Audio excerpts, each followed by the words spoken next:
कथाओं की कड़ी में आज हम सुनने वाले हैं भानु सप्तमी की कथा। स्वागत है आपका आपके अपने YouTube चैनल कथा वृक्ष पर। सप्तमी तिथि के स्वामी सूर्य देव हैं तथा प्रत्येक पक्ष में एक सप्तमी तिथि आती है। सप्तमी तिथि को शुभ प्रदायक माना गया है। इस तिथि में जातक को सूर्य का शुभ प्रभाव प्राप्त होता है। सूर्य ग्रह की शुभता को प्राप्त करने के लिए ये तिथि बहुत ही उपयोगी सिद्ध होती है। सप्तमी पर सूर्य देव का पूजन और उसके निमित्त व्रत का पालन करने से जातकों को जीवन में सफलता और सम्मान की प्राप्ति होती है। सप्तमी तिथि संतान प्राप्ति हेतु भी बहुत ही शुभदायक है। आइए इसी क्रम में हम भानु सप्तमी की कथा सुनते हैं। प्राचीन काल में इंदुमती नाम की एक वैश्या थी।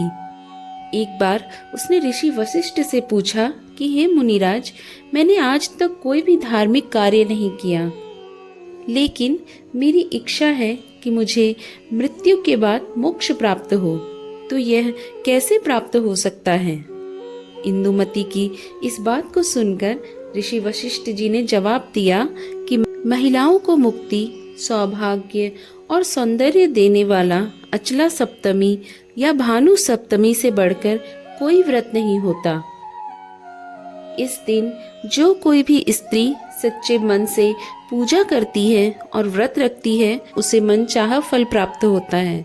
इसलिए तुमको भी अगर मोक्ष की चाह है तो तुम्हें इस दिन व्रत करना चाहिए और विधि पूर्वक पूजन इत्यादि करना चाहिए, जिससे तुम्हारा कल्याण हो। वशिष्ठ जी की बात सुनकर इंदुमती ने इस व्रत का पालन किया और मृत्यु के पश्चात उसे स्वर्ग की प्राप्ति हुई। स्वर्ग में उन्हें अप्सराओं की नायिका बनाया गया।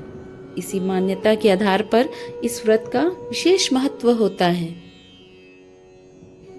आशा करती हूँ आपको मेरी आज की ये कथा पसंद आई होगी। पसंद आई हो तो एक लाइक और सब्सक्राइब करें, साथ ही नोटिफिकेशन बेल ऑन कर दें, जिससे मेरी आने वाली वीडियो की जानकारी आपको प्राप्त हो सके। धन्यवाद।